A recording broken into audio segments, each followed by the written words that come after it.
बिस्मिल्लाहिर्रहमानिर्रहीम। अस्सलाम वालेकुम नाज़रीन, प्रोग्राम गोइंग अंडरग्राउंड में खुश आमदीद। मैं हूं आपका होस्ट बिलाल हैदर चट्टा। नाज़रीन, आज हुकूमत पाकिस्तान ने मिनी बजट पेश किया और उस बजट के अंदर अवाम के ऊपर बॉम्ब पे बॉम्ब गिराया और अवाम को किसी किस्म का रिलीफ नहीं मिला, बल्कि हर चीज़ महंगी होती हुई नज़र आई। और अब मार्केट में प्राइस हाइक क्रिएट हो चुकी है, हर चीज़ महंगी हो चुकी हुई है। अगर आप गैस की बात करें, आप इलेक्ट्रिसिटी की बात करें, ग्रॉसरी की बात करें, हर चीज़ के अंदर एकदम से प्राइसेस ने जंप किया है। और ये एक ऐसा तकलीफ़ दे मरहला है तमाम अवाम के लिए कि शायद इससे गुज़रना बहुत से लोगों के लिए महाल होगा। लेकिन हमारे मुल्क के अंदर जो कुछ भी हो रहा है, यहाँ पर जो इक़्तिदार में बैठी हुई पार्टी है, जो हमारी हुकूमत वक्त है, वो ज़िम्मेदारी एक ऐसे शख्स पे डालती है जिसको शायद आज 1 साल होने वाला है तकरीबन इस मुल्क में हुकूमत से गए हुए, और अभी तक ज़िम्मेदारी उसी पर डाली जा रही है। यही सब कुछ कहा जा रहा है। इमरान खान साहब की बात करें, अभी वो टेलीफोनिक खिताब भी कर रहे थे और वीडियो लिंक के थ्रू हमारे साथ पूरी आवाम के साथ भी खिताब कर रहे थे और बातें कर रहे थे। जो बातें खान साहब करते हैं, बातें ठीक तो लगती हैं, स्पेशली इस महंगाई के अंदर और इस सब सिचुएशन के अंदर। खान साहब जिस तरह से एक्सप्लेन कर रहे थे, जो बता रहे थे और कह रहे थे कि मैंने हमेशा अपनी हुकूमत में और अपने दौरे इक़्तिदार में भी यही इनको कहा कि मैंने बड़ी मुश्किल से पाकिस्तान की इकॉनमी को संभाल रखा है। अगर आप लोग ये करेंगे, जो रजीम चेंज का नाम खान साहब देते हैं, अगर आप ये करेंगे और एक नए सेटअप को लेकर आएंगे तो इनसे इकॉनमी पाकिस्तान की स्टेबल नहीं रह पाएगी। और आने वाले लोगों ने ये कहा कि हम तजर्बाकार लोग हैं और हम तो बड़े एक्सपीरियंस लोग हैं।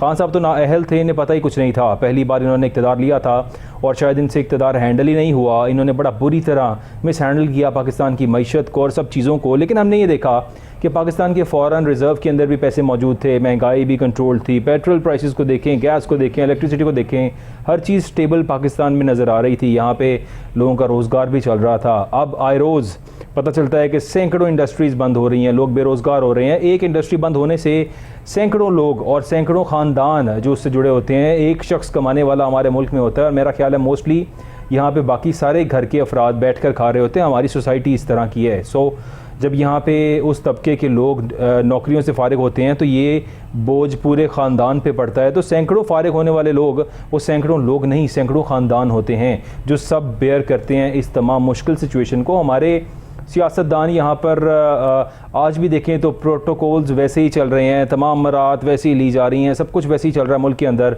इस बजट के आने के बाद भी साकदार साहब हमेशा कहते थे, हमें फॉल्स होप देते थे और कहते थे कि मैं बड़ा चैम्पियन हूँ। IMF को आई डोंट केयर भी कहा उन्होंने, और फिर उसके बाद IMF ने उनको थोड़ा सा जगाया, होश दिलाई और फिर केयर करनी पड़ी साकदार साहब को।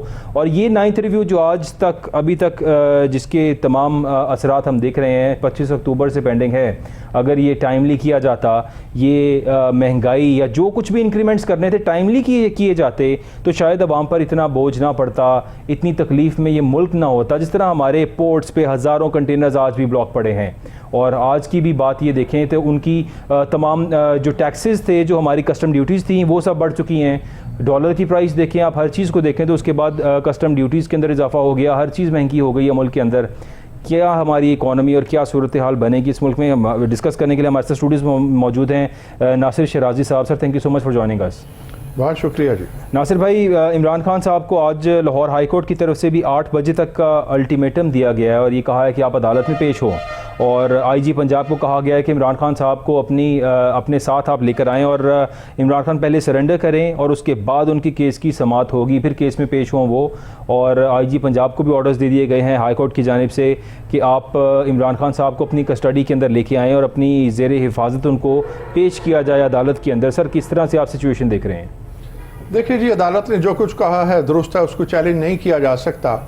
खान साहब का प्रॉब्लम ये है कि उन्होंने ज़िंदगी में सरेंडर करना कभी नहीं सीखा। वो स्पोर्ट्समैन हैं, मैच वो हारते रहे हैं, पैर दर पाए हारते रहे हैं। उन्होंने सीरीज़ हारी हैं जब वो क्रिकेट खेला करते थे, लेकिन वो जिसको कहते हैं दिलो जान से सरेंडर करना उन्होंने कभी नहीं किया।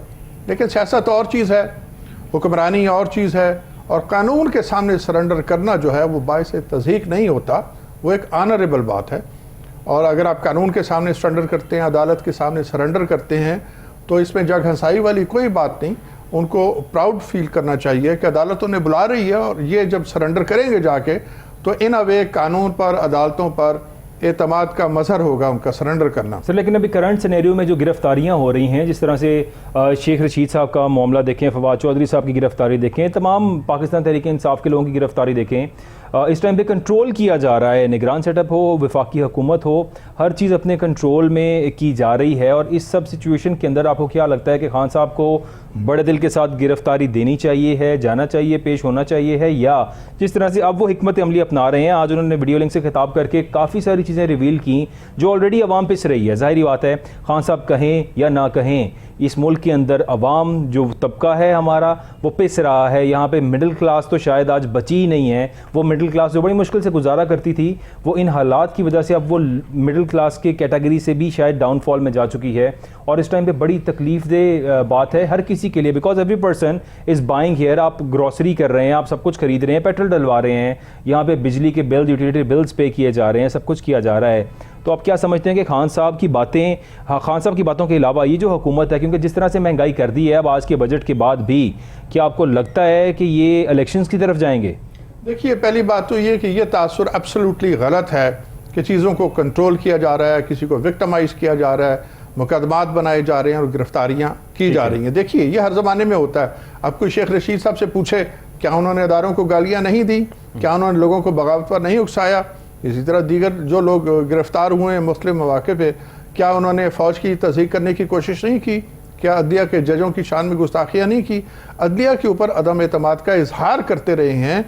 तो अब अगर उन पर मुकदमात बने तो आइन की किसी दफ़ा के तहत बने हैं ना जी, तो उसको विक्टिमाइजेशन नहीं कहा जा सकता। फिर इमरान खान साहब जब वज़ीर आज़म थे और PTI की हुकूमत थी, तो वो तो कहते थे सारी अपोजिशन को उठा के जेल में डाल दो। ये चीज़ें अब रफ्ता रफ्ता सामने आ रही हैं। जनरल बाजवा का इंटरव्यू सामने आ चुका है कि उन्होंने जब इख्तलाफात पैदा हुए तो इख्तलाफात की वजूहात क्या थी। तो general Bajwa is on record, उनके बारे में जावेद चौधरी साहब मुतअद्दिद कालम लिख चुके हैं और ये बयान कर चुके हैं बगैर किसी इबहाम के कि इमरान खान साहब ये कहते थे कि तमाम अपोजिशन को उठाकर जेल में डाल दें और मैं यहाँ पे जनाब फिरता रहूँ मैदान सियासत में तन्हा, और ये इलेक्शन भी मेरा और अगला इलेक्शन भी। देखिए ना, उनकी बचगाना सी सोच थी और बचगाना सी फरमाइश कि जी आप मेरे खिलाफ जो अदम एतमाद आ रहा था, पहले तो कहते थे कि फ़ौज ने करवाया, अमेरिका ने कराया, अब दोनों जगह से वो विड्रॉ करके अब वो कहते हैं कि अच्छा आपने नहीं कराया लेकिन आप मुझे बचा तो सकते थे, आपको चाहिए था क्या मुझे बताया। भाई क्यों बचाएं आपको? एक नाव, अगर सियासी नाव आपकी डूब रही, आपके साथी आपका साथ छोड़ रहे हैं, तो आपको बचाने के लिए आर्मी चीफ या एक अदारा क्यों है? तो यहाँ तो खान साहब की बचकाना सोच है। अब दूसरी बात आती है मिनी बजट की। देखिए, मिनी बजट के नाम पर मौजूदा हुकूमत PDM गवर्नमेंट अगर 1 रुपया भी टैक्स लगाती है तो वो अपनी पोजीशन ख़राब कर रही है। दूसरी बात यह है कि अगर वो कहते हैं कि हमारे लिए ये बहुत ज़रूरी था, तो मैं समझता हूँ कि नहीं, ये टैक्स ज़रूरी नहीं थे। तीसरी बात यह है कि मुल्क की मईशत को अगर संभाला देने की बात है, इमरान खान साहब ये कहते हैं कि मैं मईशत बहुत अच्छी चला रहा था, इन्होंने आके बेड़ा गर्क कर दिया, तो यहाँ दोनों गलत बयानी से काम ले रहे हैं। खान साहब जो मईशत संवार चुके थे उसमें ज़रा कर्जे देखे ना, 47 से लेके खान साहब की हुकूमत आने तक कर्जों कि जितनी भी वॉल्यूम है, खान साहब ने अपने ज़माने में उससे कई गुना ज़्यादा कर्जे तने तनहा लिए। तो मईशत क्या थी? कर्जे ले रहे थे, चला रहे थे और गरीब आदमी को चवन्नी दे रहे थे। लेकिन वही अगर कर्जे ये हुकूमत भी लेती और इकोनॉमी को स्टेबल रखती जिस तरह खान साहब ने रखा हुआ था अपने दौर के अंदर, सवाल मेरा आपसे ये है कि अगर इमरान खान साहब 150 रुपये लीटर पे पेट्रोल दे रहे थे, बाकी सब चीज़ों को कंट्रोल किया हुआ था, चाहे कर्जे लेकर ही, क्योंकि इस मुल्क में कोई ऐसी हुकूमत नहीं आई जिसने कर्जे ना लिए हो। हर कमिंग सेटअप ने आकर कर्जे ही लिए हैं और कर्जों के साथ इस मुल्क को चलाया है। ये लोग भी आकर कर्जे लेते और उसी तरह इसको स्टेबल रखते, क्योंकि ये तजर्बाकार लोग थे। पॉसिबल नहीं था। देखिए, खान साहब जाते जाते जब उनको नजर आ गया कि मैं जा रहा हूं, तो वो 2 ऐसी बारूदी सुरंगें बिछा गए जिनको अब मौजूदा हुकूमत भुगतेगी। देखिए, मैं आपको थोड़ा सा पीछे ले जाना चाहता हूँ। आसिफ जरदारी साहब ने जितने भी कर्ज लिए उसकी एक साथ और सूद जो अदा करना था और नवाज शरीफ गवर्नमेंट ने करना था और उन्होंने किया। ठीक है, नवाज शरीफ गवर्नमेंट जितने कर्जे ले गई थी और जितना उसका सूद अदा करना था, तहरीक इंसाफ की हुकूमत बाउंड थी कि वो अदा करे। अब जो कर्जे ये ले गए हैं उसका सूद एक साथ अदा करना मौजूदा हुकूमत के लिए साइकिल चलता आ रहा है ना, साइकिल चल रहा है। वेरी राइट, आपने दुरुस्त कहा, और बहुत गलत है और बहुत तबाहकुन है। लेकिन एक बारीक सा नुक्ता है, उस पर गौर कीजिएगा कि पहले सूद भी कम था, एक साथ भी कम थी। खान साहब इतने ह्यूज कर्जे ले गए कि एक साथ भी बहुत ज्यादा बढ़ गई हैं और सूद तो कमर तोड़ है। ये पॉलिसी गलत है कि एक कर्जा देने के लिए आप नया कर्ज ले लें और एक सूद की किस्त देने के लिए आप नया कर्ज ले लें। ये पॉलिसी एब्सोल्युटली गलत है, मुल्क तबाह ही इसी वजह से हुआ। लेकिन एक और चीज़ जिस पे हम मौजूदा हुकूमत को इल्ज़ाम दे सकते हैं वो ये है कि अगर हम ये सोचें कि कोई कॉन्क्रीट एफर्ट जो है कोई किया गया है मईशत को संभालने के लिए, तो जवाब है कि नहीं। तो सर ये सबसे बड़ी रीजन नहीं है जो गलत काम कर रहे हैं उसका इनको खमियाजा जनरल इलेक्शन में जब ये जाएंगे भुगतना पड़ेगा। इसका फायदा इमरान खान साहब को होगा क्योंकि फिर उनका क्लेम ठीक हो रहा है। जी फर्ज करें नालायक वो थे तो ये कौन से काबिल आ गए, ये उससे बढ़ के नालायक साबित हुए। तीसरी बात यह है कि अगर खान साहब कंटिन्यू करते तो फिर क्या होता, फिर ये होता कि मुल्क डिफॉल्ट कर चुका होता। अभी डिफॉल्ट डिक्लेयर नहीं हुआ, हालात जो है वो आलम नज़ा है, सांसें रुक रही हैं, ऑक्सीजन टेंट में हुकूमत पहुंची हुई है, ठीक है, मगर अभी डिफॉल्ट नहीं हुआ। कोशिश ये की जा रही है कि ये रिमेनिंग जो 15-20 दिन है ये गुजर जाएं ताकि मार्च के फर्स्ट वीक में जो एग्रीमेंट होना है और उस पर जितने $1 बिलियन आने वो आ जाए ताकि हमारी सांसें बहाल। कितने $1 बिलियन आने? 1 अरब 10 करोड़ डॉलर की वो पेमेंट है जो IMF ने देनी है और इस 1 अरब 10 करोड़ डॉलर के लिए 25 मार्च से आज तक हम इंतजार में हैं। मेरा ख्याल है शायद 25 नहीं, ऐसा नहीं है। देखिए वो एक इब्तदाई अमाउंट है, जब वो अमाउंट आएगी तो जितनी डोनर एजेंसीज हैं बड़ी बड़ी और जितने मुल्क हमें देना चाहते हैं, बाकी तमाम मुल्क जो हैं हमें इमदाद देने में आज़ाद नहीं है। वो कहते हैं जी पहले आप IMF से क्लियरेंस लें, जब IMF आपको कर्ज देगा, वर्ल्ड बैंक आपको देगा, तो फिर एशियन बैंक भी आ जाएगा। आई अंडरस्टैंड कि जब तक IMF का हम ये 9th रिव्यू कंटिन्यू नहीं करेंगे तब तक हमें ADB से, IDB से, तमाम हमारे दोस्त ममालिक से जो हमें कर्ज मिलना है वो नहीं मिल पा रहा। तो क्या हमें ये 9th रिव्यू 25 अक्टूबर को ही नहीं कर लेना चाहिए था? It was although it was a tough step for the government और गवर्नमेंट को चाहिए नहीं था कि उसी टाइम टेन्योर के अंदर बजाय इसको इतना डिले करने के और तमाम बोझ बर्डन अवाम पर डालने के। आज सिचुएशन देखें कि हमारे हज़ारों कंटेनर्स जो है पोर्ट पे स्टक हैं, हमारी इंडस्ट्रीज बंद हो रही हैं, इस मुल्क के अंदर मईशत का बेड़ा गर्क हो गया है। क्या ये 9th रिव्यू जो आपने कहा ना कि इनको अक्टूबर में कर लेना चाहिए था, वो हुकूमत के लिए पॉसिबल नहीं था। उसकी वजह ये है सर ये रेट्स ही बढ़ाने थे ना, तब बढ़ा लेते। हाँ, असल चीज ये है ये लोग थोड़ा सा टाल मटोल से काम ले रहे थे और इनकी कोशिश ये थी कि ये मैनेज कर ले। ये मैनेज करने के माहिर है ना जी। सर कैसे मैनेज कर सकते हैं आप ये देखिए यहाँ पे कि इस मुल्क में कैसे मैनेज किया जा सकता है सिस्टम। ये लोग तो तजर्बाकार लोग हैं। मैं आपकी बात की तायीद कर रहा हूँ कि कोई कॉन्क्रीट एफर्ट जो है फिलहाल हमें नजर नहीं आ रहा जिससे मईशत को संभाला जा सके या आम आदमी को रिलीफ दिया जा सके। देखिए आपने अब खबर आज 2-3 रोज पुरानी हो गई जी कि तकरीबन 23-24 हज़ार डुअल नेशनल है जिनकी अरबों की जायदादें हैं, वो अपनी जॉब से मौजूद हैं, उनके एसेट्स कितने हैं नोबडी नोज, लेकिन हमें मालूम है कि यहाँ का पैसा उन्होंने बाहर कितने $1 बिलियन में ट्रांसफर किया। नंबर 1। ठीक है। नंबर 2, एक काम जो अब इस हुकूमत को करना चाहिए था, या इमरान खान साहब बहुत अच्छे हुक्मरान थे वो अपने जमाने में करते, या उनसे पहले नवाज शरीफ साहब या जरदारी साहब, वो क्या था IMF ने अब वो कहा है जो इन हुकूमतों को करना चाहिए था, वो ये है कि ग्रेड 17 एंड अबव, ग्रेड 22 तक के जितने अफसरान हैं सरकारी, उनके एसेट्स जो हैं वो डिस्क्लोज किए जाएं। अब उसमें मुल्क के अंदर जो एसेट्स हैं वो भी सामने आने हैं, जो मुल्क के बाहर हैं वो भी सामने आएंगे। अब हो क्या रहा है, ये हुकूमत पर एक और इल्ज़ाम है और मुझे लगता है कि साबित हो जाएगा। हुकूमत की कोशिश है कि बाज़ अपने मनपसंद इदारे जहाँ से इनको रिलीफ मिलता रहा है उन इदारों के अफसरान को इससे मुबर्रा कर दिया जाए और उनका नाम इस लिस्ट में से निकाल के और मेरा और आपका और आम आदमी का और एक शरीफ आदमी का नाम, जो अफसरान जो विद इन मीन्स रह रहे हैं उनके नाम डाल के तो IMF को चुप कराया जाए। मैं समझता हूँ ये एक और नेशनल लेवल पे बददियानती होगी। ठीक है। हुकूमत के जो अकाबरीन हैं उनसे मेरी इस मौजू पे बात हुई, वो कहते हैं कि अगर हम वो सारे नाम दे दें तो फिर एक नया सवाल खड़ा हो जाएगा कि ग्रेड 17 से लेके ग्रेड 22 तक ये जो अफसरान जिनके अरबों डॉलर के असासे हैं, ये तो साबित हो गया कि बियॉन्ड मीन्स रह रहे थे। तो इनकी करप्शन जब आपके रिकॉर्ड पे थी तो आपने इनकी करप्शन रोकने के लिए और ये पैसा मैं इसी बात को कंटिन्यू करूंगा। हमारे साथ स्टूडियोज में मौजूद हैं ज़ुहैब सलीम भट्ट साहब। Sir thank you so much for joining us in the studio. बहुत शुक्रिया बिलाल साहब आपके वक्त का और आपकी इज़्ज़त अफजाई का। Sir thank you. अब भट्ट साहब, इमरान खान साहब को अरेस्ट करने की बातें काफ़ी अरसे से चल रही हैं, लेकिन आज जो हुआ और हमने देखा कि हाई कोर्ट की जानिब से इमरान खान साहब को कहा गया कि पहले सरेंडर करें और फिर IG साहब को ऑर्डर दिया गया है कि इमरान खान साहब को 8 बजे तक लाहौर हाई कोर्ट में पेश किया जाए ज़ाती हैसियत के अंदर। आप क्या समझते हैं, क्या इमरान खान साहब को अरेस्ट करने लगे हैं अब जो ये सिचुएशन बन गई है? देखें, मर्ज़ी के फ़ैसले आएँ तो बड़े अच्छे लगते हैं, मर्ज़ी मंशा के ख़िलाफ़ आएँ तो बुरे लगते हैं।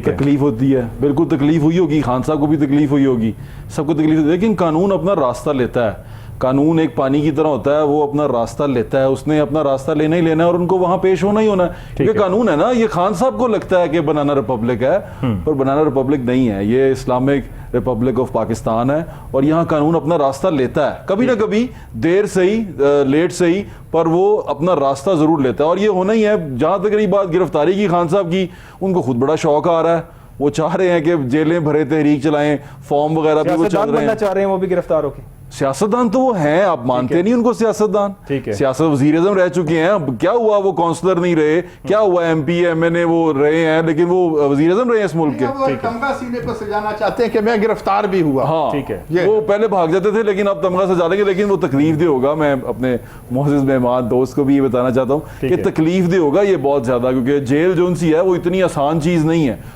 और ये खान साहब को भी अब अंदाजा होना शुरू हो गया है, क्योंकि शुरू में उन्होंने कहा कि बाकी मैं वीडियो लिंक से खिताब करूंगा, बाकी बाद में करूंगा, क्योंकि धरने के टाइम से ज्यादा प्लस्तर का टाइम हो गया है। धरना 126 का था, ये 30 पे चला गया, 130 पे चला गया। सर गोलियां लगी है ना साहब? नहीं, वो भी वैसे प्रूव जो लगेगा भरने में जख्म बिलाल जी, वो जो आया ना, वो क्या कहते हैं, रिपोर्ट आई है, उसमें था गोली नहीं, शेल लगे हैं और छोटा सा टुकड़ा लगा है जो एक बुलेट थी, 3 बुलेट के फ्रेगमेंट्स थे। फ्रेगमेंट्स वो उसके शीट के भी थे, जो जिस शीट के साथ ये खड़े हुए थे। ठीक है। तो वो तो बड़ा फिर भी चुभे तो इंसानी जिस्म को व्हाट्सएप तकलीफ तो होती है। वैसे भी इस उम्र में ज्यादा होती है, इस उम्र में ज्यादा, मतलब तंदुरुस्ती दे। बिल्कुल ठीक है। हाँ, वो लगता है। तो आपको क्या लगता है, गवर्नमेंट ने आज मिनी बजट पेश कर दिया है, भट्ट साहब आप खुश हैं उस मिनी बजट से? क्योंकि जो महंगाई का बर्डन आप पर भी आया, जाहिर बात है, आप कैसे सर्वाइव करेंगे इस बजट से? इस मुल्क के अंदर गरीब का बेड़ा गर्क हो गया है। यहाँ पे हमारे, अब आप इन तमाम सिचुएशंस को देखें, आज आपको भी यूटिलिटी बिल्स पे करना पड़ रहे हैं, ग्रोसरी बाय करना पड़ रही है, पेट्रोल अभी डलवा लें, महंगा होने लगा है शायद, ये भी ऐसी भी कुछ खबरें आ रही हैं। क्या आप खुश हैं? 12 रुपए ऊपर जाएगा। तमाम इकदाम से आप खुश हैं? बिल्कुल खुश नहीं है। ठीक है, बिल्कुल खुश नहीं है। देखें, ये इकदाम अब ये फरमा रहे हैं कि हमें लेने पड़ते हैं। अभी थोड़ी देर पहले आपके जो बर्डन इमरान खान साहब पे है सर सारा। हाँ? बर्डन डालते हैं इमरान खान साहब पर कि ये सब हमें महंगाई इमरान खान साहब की वजह से करनी पड़ रही है, जबकि 9th रिव्यू IMF का नहीं, इतने जालिम ना बने, इमरान खान की वजह से नहीं करनी पड़ी। देखें बिलाल भाई, आप भी घर चलाते हैं, हमारे दोस्त भी घर चलाते हैं, जब आपकी आमदन जो सी है वो आपके खर्चे से कम हो जाए ना, तो इसी तरह आप उधार पकड़ते हैं। ठीक है, ये दुनिया का असूल है। आपके खर्चे बड़े ज्यादा हैं बिलाल भाई। अब आप दोनों बैठे हुए हैं, आप मुझे इतना बताएं कि पाकिस्तान की हुकूमत पाकिस्तान, जो पाकिस्तान के अवाम हैं, उनके लिए कौन सा एक फलाही तलीमी इदारा मुकम्मल तलीम के ऊपर जो पैसा खर्च कर रही है वो कितना है, मुकम्मल सेहत के ऊपर जो पैसा खर्च कर रही है वो कितना है, मुकम्मल तहफ़्फ़ुज़ के ऊपर जो पैसा कर रही है या जो फैसिलिटीज दे रही है वो कितनी है। इनको पैसा क्यों चाहिए होता है? इनको पैसा चाहिए होता है जो इतनी बड़ी मशीनरी क्रिएट कर ली है, इतना बड़ा निज़ाम अपने इर्द गिर्द क्रिएट कर लिया, वो महल जो बना लिए हैं, वज़ीर-ए-आज़म हाउस और वो सदर का घर और गवर्नर हाउस, मिनिस्टर्स हैं सर, 83 लोग। भाईजान, इनको तनख्वाहें देनी है ना, वो आपके मेरे खून पसीने से देनी है। हमारे में खून तो रहा नहीं, तो पसीना साडा विकदा नहीं। उन्होंने क्या उनकी करिए, बाहरों पैसे मंगा रहे ने, और फिर IMF कहेगा कि भाई तुसी पैसे मंगा रहे हो तो शर्तें पूरी करो।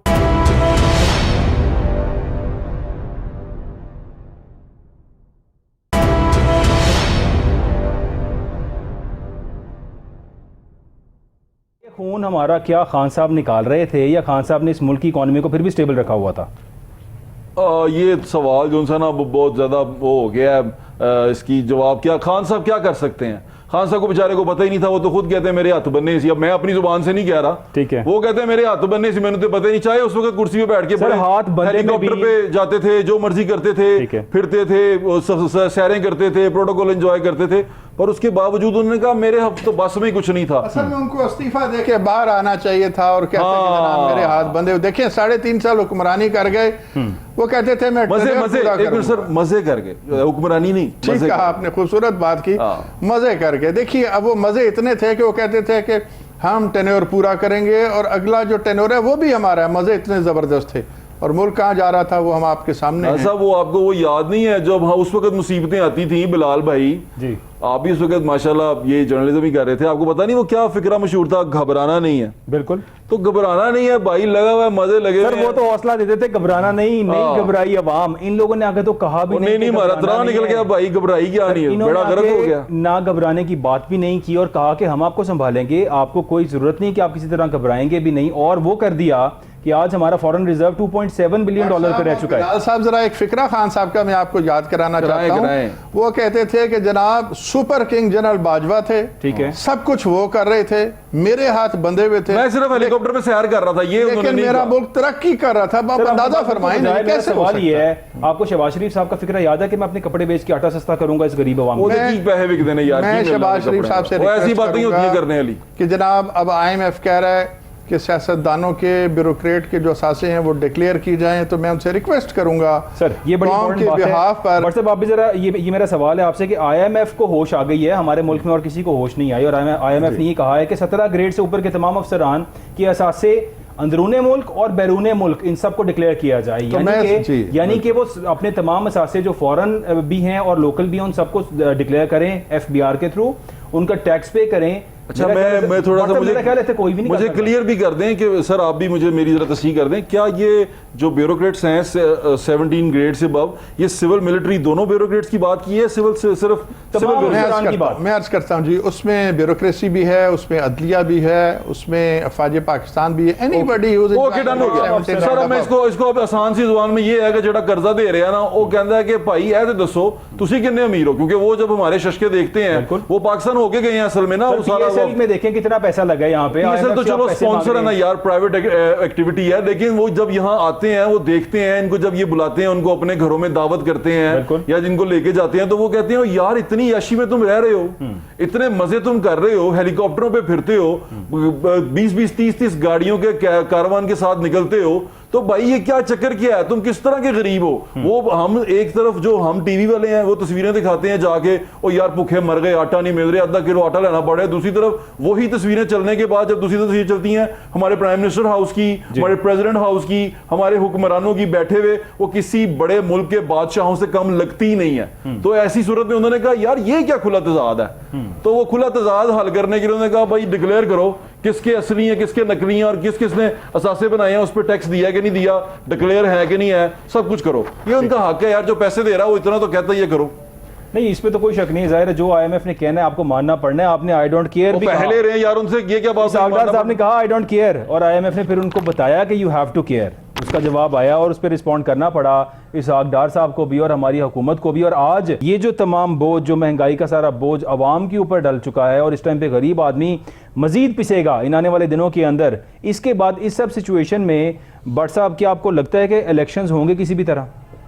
इलेक्शन होंगे मैंने आपको शुरू में बताया इसी साल।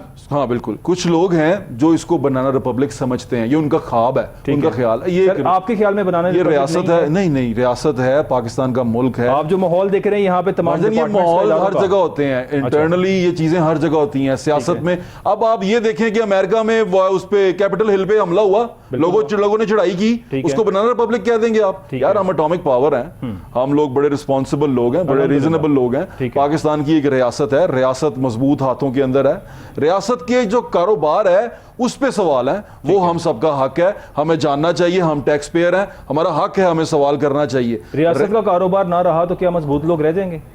रियासत का कारोबार वैसे होना नहीं चाहिए। देखिए आपका सोर्स ऑफ इनकम बंद हो जाएगा तो क्या? रियासतें कारोबार नहीं करती, रियासतें लोगों से पैसे इकट्ठे करती हैं और मुल्क चलाती हैं। जैसे यार एक छोटी सी बात ले लें बिलाल भाई, आपकी सोसाइटी में रहते हैं, वो आपसे 2500 रुपए लेते हैं साफ पानी पहुंचाने का, वो आपसे 2000 रुपए लेते हैं गली में सफाई कराने का, वो मुझसे पैसे 3000 रुपए, चले फैसिलिटीज भी प्रोवाइड ना करें, मैं एहतजाज ना करूं? हाँ, अब आपका हक है एहतजाज करने का, ठीक है, बिल्कुल करें एहतजाज, लेकिन इस तरह आप पूरे निजाम को, पूरी उसके ऊपर क्वेश्चन मार्क ना डाल दें।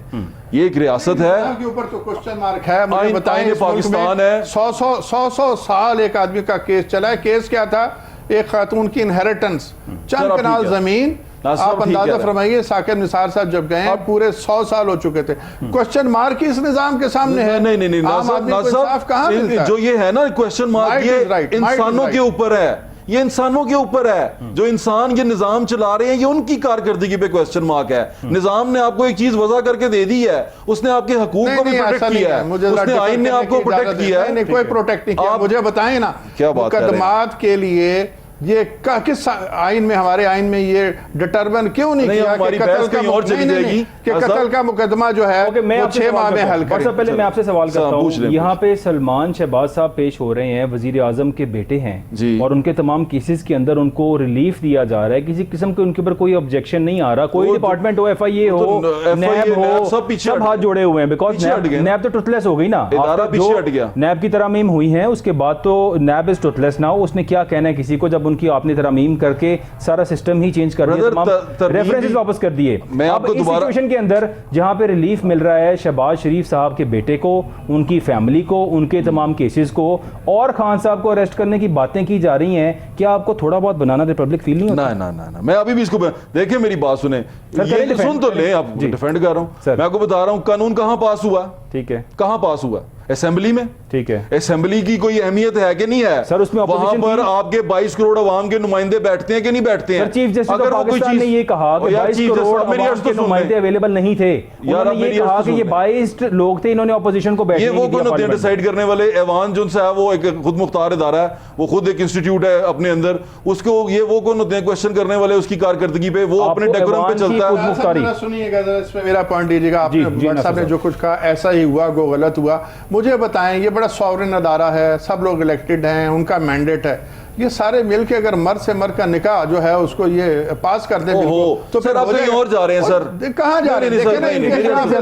सर मेजॉरिटी देखिए, सर मेजॉरिटी इज अथॉरिटी, अपने मुकदमे खत्म करा। देखिए सर क्या बात है, आपकी बात बिल्कुल बजाय, देखिए मेजॉरिटी इज अथॉरिटी यार, लोगों ने उनको पावर दी है कि वो कानून बना ले, तो ये भी बना देंगे ना। नहीं, वो आपका और मेरा मसला है कि हम उससे डिसएग्री करते हैं, कानून बना, हम उससे डिसएग्री करते हैं। मैं बताता हूं, आप उसको गलत तरफ लेके जा रहे हैं। हम इस पे थोड़ी सी प्रैक्टिकल डिस्कशन की कोशिश करते हैं कि देखें, पार्लियामेंट के अंदर तमाम मेंबर्स का अवेलेबल होना, ऑपोजिशन का एक बड़ा इंपॉर्टेंट रोल होता है पार्लियामेंट के यार, उसकी वो जहां जो बात चाहिए थी वो मौजूद थी। इमरान खान साहब की मिस्टेक की उन्होंने जो कोरम था वो पूरा था। ओके, इमरान खान साहब की मिस्टेक की उन्होंने ऑपोजिशन ज्वाइन नहीं की, हाँ। और जब करना चाहिए अगलों ने वेलकम नहीं किया। राजा परवेज अशरफ साहब कहते थे एक एक करके आएंगे, हैंड रिटन इस्तीफे देंगे तो मैं मंजूर करूंगा, फिर किया क्या? 30, 35, 43 इस्तीफे मंजूर कर लिए एकदम से, जस्ट इसलिए कि ये लोग पार्लियामेंट में वापस ना आ सकें। राजा रियाज आपका ऑपोजिशन लीडर है, यहाँ पे पब्लिक अकाउंट कमेटी चेयरमैन को देख लें, आलम साहब बैठे हुए हैं, ये वो तमाम लोग हैं जो मुनहरिफ अरकान है पाकिस्तान तहरीक इंसाफ के। आप क्या समझते हैं, पार्लियामेंट में ऑपोजिशन है? यार वो मुनहरिफ आइन से तो नहीं है ना, वो इमरान खान से मुनहरिफ है, आइन की तो पासदारी कर रहे हैं। आपको लगता है ये लोग इमरान खान के नाम पर वोट लेकर आए?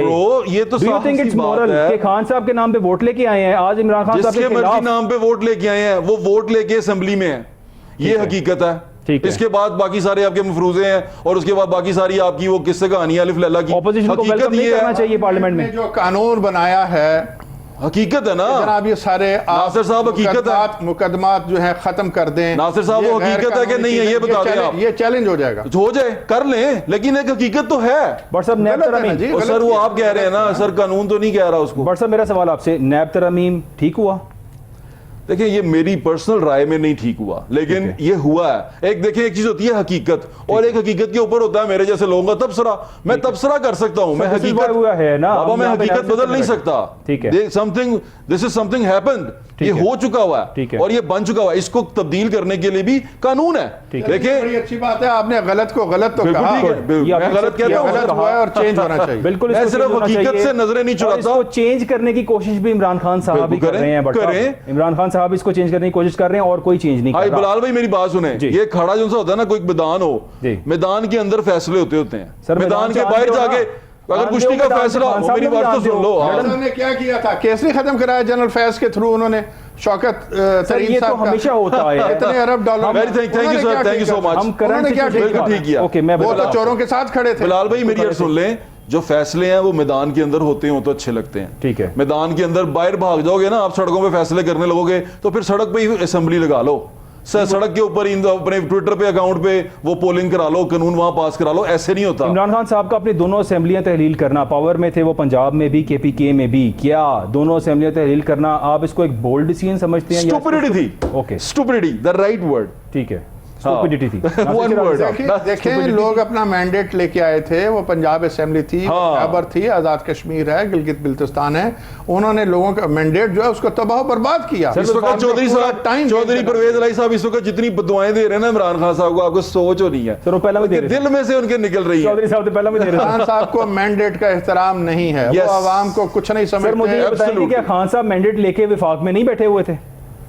देखिए एक आदमी अगर नॉनसेंस कमिट करता है तो उसका तो कोई इलाज नहीं ना। आज ये लोग अकल सेंसिबल का डिसीजंस तकाजा कर क्या रहे था? हैं। देखिए, आज नहीं, ये लोग विफाकी हुकूमत में हाँ, जो कुछ हो रहा है इस बिल्कुल। बजट में, आज जो महंगाई हो गई बजट की नहीं है, है, पहले सेल्स टैक्स बढ़ चुका है। देखिए वन आफ्टर अनदर चीजों को इस तरह सॉर्ट आउट करें ना, one after all the another. Decision. Sir मैं आपको बताता हूँ, यहाँ पे विफाकी हुकूमत ने आज तक जो किया है, देखें मैं एक्सपेक्ट ये कर रहा था, मैं अगर अपनी बात करूं और अवाम की राय की बात की जाए तो अवाम ये कहते हैं, सवाल पूछते हैं इस हुकूमत से कि आप लोग महंगाई मुकाओ मार्च करते हुए आए थे, तशरीफ लाए थे, ये कहते हुए कि हम लोग तजर्बाकार लोग हैं। इमरान खान पाकिस्तान तहरीक इंसाफ ना अहल लोग, ना तजर्बाकार लोग, इन्हें पता ही कुछ नहीं है। हम आएंगे, हम आके इस इकोनॉमी को ठीक करेंगे। पहले चंद माह मिफ्ता इस्माइल साहब को आगे लगाया, उनसे 8वां रिव्यू IMF का करवाया, टफ डिसीजंस दिलवाए, उसके बाद उन्होंने कहा ये बंदा ना अहल है, वो बंदा बहुत अहल है जिसका नाम है इसहाक डार, वो आएगा इस मुल्क के अंदर और आकर डॉलर को कंट्रोल करेगा। डार साहब तशरीफ लाए, सर सुनिएगा, डार साहब तशरीफ लाए और आकर कहा कि अभी तो मैं आया भी नहीं हूं और डॉलर अभी लैंड किया हूं तो डॉलर जो है 10 रुपए नीचे आ गया, डंडा चलेगा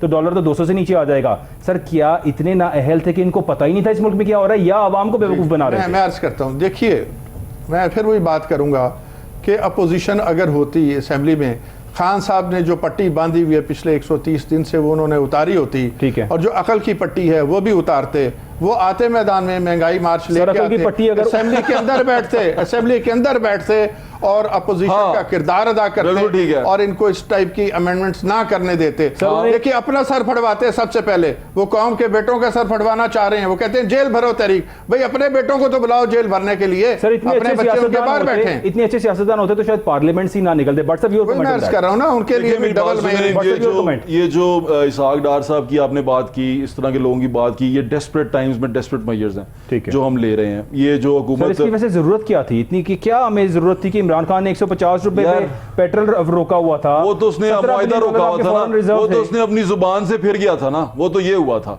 वो उसकी वजह से IMF ने हम पे एतबार छोड़ दिया। देखें IMF की नजर में इन पे एतबार कर रही है, सुन तो लें, वो नहीं कर रहे तो बार बार आ रहे हैं ना, नहीं कर रहे तो किस्त लेट हो रही है ना।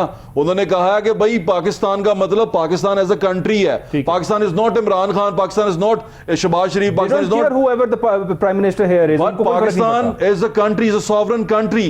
पाकिस्तान का जब प्राइम मिनिस्टर कोई फैसला लेता है तो वो इमरान खान शहबाज शरीफ नहीं लेता, वो पाकिस्तान का मुल्क लेता है, उसके 22 करोड़ अवाम लेते हैं। तो जब आप उसकी मुआहिदों से जो मुआहिदा करके आए हैं उससे रूगर्दानी करेंगे तो इसी तरह की चीजें होंगी। और दूसरी बात मैंने जो पहले आपसे कही थी, देखें आप हमें बार बार पूछ रहे हैं आपको पैसे क्यों चाहिए, पैसे क्यों चाहिए, IMF की किस्त क्यों आई है, तो उसको जरा तहम्मुल से सुन लें। वो बात ये है, आप हर चीज इंपोर्ट करते हैं, आप अपनी एक्सपोर्ट बंद करते जा रहे हैं, ठीक है, एक्सपोर्ट पे आपका ध्यान ही नहीं है, आप एक्सपोर्ट की तरफ देख ही नहीं रहे। एक मुल्क तरक्की अपनी एक्सपोर्ट पे करता है, उसके बाद आपका जो आमदनी है, जो बार बार मैं कहता हूं, जो आप कमाते हैं, जो हुकूमत आवाम से कमाती है, टैक्स की मद में कमाती है, एक्सपोर्ट की मद में कमाती है, किसी भी तरह कमाती है, वो रियासत पाकिस्तान, हुकूमत पाकिस्तान के खर्चों से बहुत कम है। वो अपना गुजारा नहीं कर सकते, उसका गुजारा करने के लिए उन्हें हमारा और खून चूसना पड़ेगा, उनको और कर्जे लेने पड़ेंगे, उनको और इस मुसीबत में जाना पड़ेगा। जो सही चीज है, जो सही इस वक्त फैसला करने का वक्त है, वो ये है कि अपने खर्चे कम करें। और इमरान खान साहब को भी, मैं इमरान खान साहब को इसलिए पसंद करता था 2018 तक कि वो बात करते थे ऑस्टेरिटी की, कौमी बचत की। वो कहते थे खर्चे कम किए और साइकिल पे दफ्तर नहीं जाते थे, वो हेलीकॉप्टर पे मैं वही मैं अर्ज करना चाह रहा हूं, मेरी 80 वजीर तो उस वक्त भी थे, 80 वजीर थे। कंप्लीट कर लूं, मैं यही कहना चाह रहा हूं कि जब आप अपने खर्चे कम करेंगे ही नहीं, आप अपनी रियासत की अयाशियों और अल्लल्ले तलल्लों की तरफ देखेंगे नहीं। आज मैं आपको एक बात बताता हूं, बिलाल भाई नोट कर लीजिएगा, एक डाला अगर आप किसी के साथ लगा देखें ना सिक्योरिटी का, पुलिस वाला, तो उस डाले की जो महाना कीमत है वो 20 लाख रुपया महीना अप्रोक्सीमेटली बनती है। 20 लाख रुपया महीना।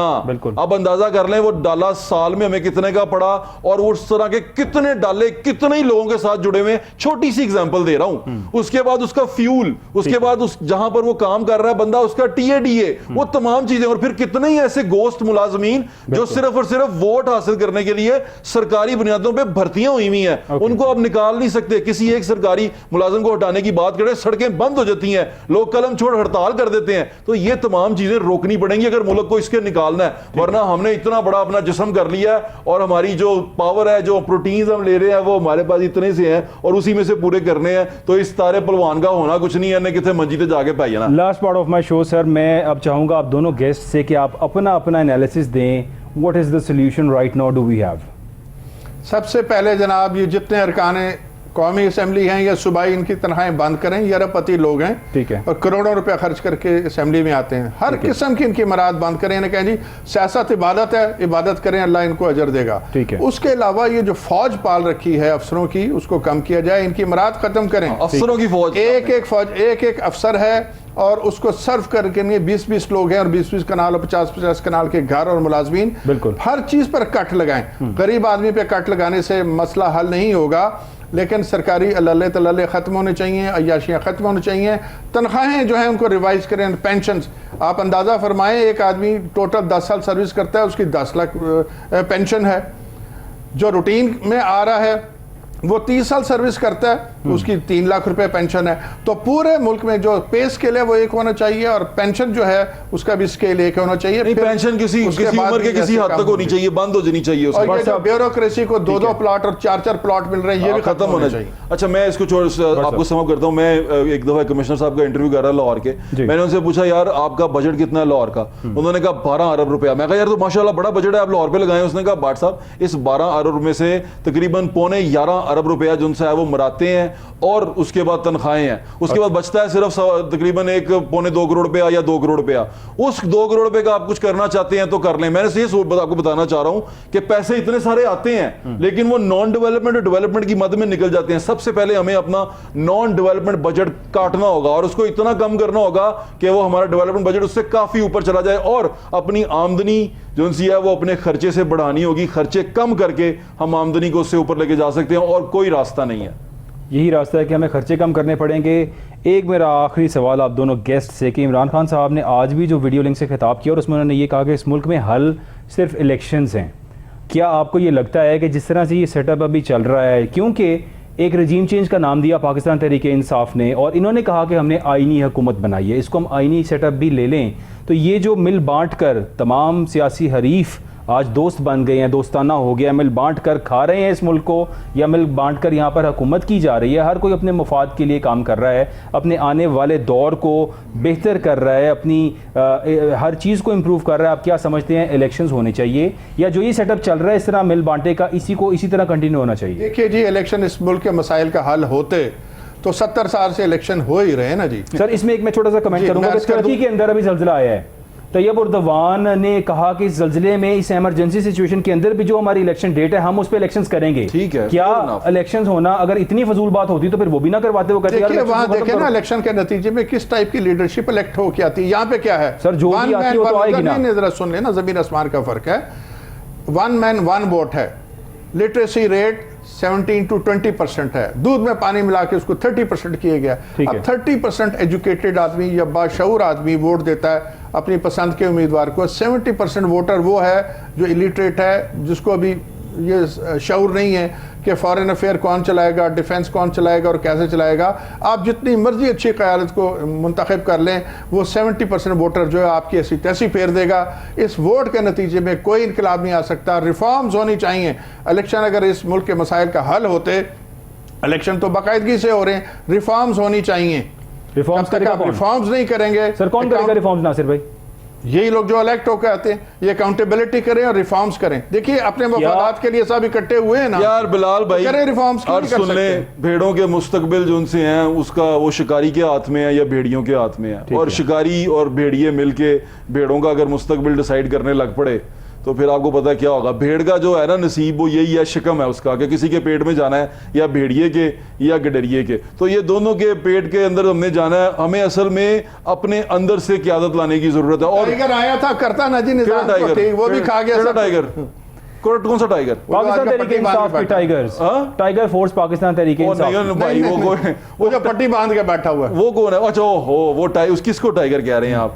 टाइगर भी बेचारा शर्माता होगा। तो ये जो शेर आ गया अब, हाँ? शेर आ गया। और नहीं भाई, Enjoy ये करें शेर शेर नहीं को। है, ये कोई कुछ नहीं है। टाइगर चुप रहा था, शेर, शेर enjoy मैं करें। शेर की बड़ी इज्जत करता हूँ। शेर बड़ा इज्जतदार जानवर है, बड़ा जानवर है, उसको आप इस तरह ना करें। अच्छा, उसको इनके साथ ना मिलाएं। हाँ, यानी ये किसी शेर नहीं है। सियासतदान से ना मिलाएं। ठीक है। शेर in itself is a beautiful and magnificent It is. Animal, और मैं उसकी बड़ी रिस्पेक्ट करता हूँ शेर की। तो आप शेर को इनसे मत जोड़ें। लेकिन जो इन्होंने तकलीफ पहुंचाई है, इलेक्शन होने चाहिए, इलेक्शन अपने टाइम पे हो, अपने टाइम पे हो। जो 5 साल ये मुद्दत है इस असेंबली की, ये पूरी करे। किसी की मन मंशा जिद के ऊपर इलेक्शन नहीं होने चाहिए। इलेक्शन अपने टाइम पे, जो कानूनी उसका टाइम है उस पे होने चाहिए। फेयर इनफ, मैं ये चाहता हूं और ऐसा हो, और मेरी ख्वाहिश भी ऐसा हो। लेकिन अब होगा या नहीं होगा ये तो आने वाला वक्त इस बताएगा। मुल्क में वाहिद हल इलेक्शंस हैं, इलेक्शंस होंगे। वाहिद हल खर्चा बचाना है। इसलिए खर्चा बचाने की बात तो अल्लाह करे खर्चा बचाया जाए। मैं आपको अगर एक मुल्क की मिसाल बताऊं, एक बड़ा दुनिया के अंदर एक वेलफेयर कंट्री है और वहां पर एक पार्लियामेंटेरियन का मर्डर हो गया। मर्डर होने के बाद तमाम पार्लियामेंटेरियंस इकट्ठे हुए और जाके उन्होंने जज से रिक्वेस्ट की और अपने स्पीकर से कहा कि वी नीड प्रोटोकॉल, हमें सिक्योरिटी चाहिए है, हमारे एक साथी का मर्डर हो गया है, हम सबको प्रोटोकॉल चाहिए है। उस वेलफेयर कंट्री के अंदर भी ये कहा गया कि आप लोग सियासतदान हैं, आपको किसी ने यहाँ पे नहीं बुलाया। अगर आप लोग अपने शौक से आए हैं, सियासत कर रहे हैं, करें, नहीं समझ आती, यू कैन गो होम। लेकिन हमारा मुल्क अफोर्ड नहीं करता कि हम आपको प्रोटोकॉल्स दें, आपके आगे पीछे डाले चलें और अपने इस अवाम के टैक्स के पैसे के अंदर से हम आप लोगों को एक्स्ट्रा प्रोटोकॉल देना शुरू करें। ये उस मुल्क की कहानी है और हमारे मुल्क के अंदर ऐसा नहीं होता। यहाँ पे मर्डर हो या ना हो, डाले तो आगे पीछे लगे हैं, लगे रहेंगे, चलते रहेंगे। अल्लाह से दुआ है, अल्लाह ताला इस मुल्क के लिए बेहतरी करे। आमीन। मेरे दोनों गेस्ट का बहुत शुक्रिया, thank you so much for joining, Nasir Shirazi साहब, ज़ुहैब सलीम भट्ट साहब। और अल्लाह से दुआ करते हैं कि अल्लाह ताला अभी ये जो बम्पर पड़ रहा है, अल्लाह ताला हिम्मत दे इस अवाम को इस बोझ को बर्दाश्त करने की, क्योंकि मेरा ख्याल है ये शायद हिम्मत से बढ़ के होगा। आप सबका देखने का बहुत शुक्रिया, अपना ख्याल रखिएगा, अल्लाह हाफ़िज़।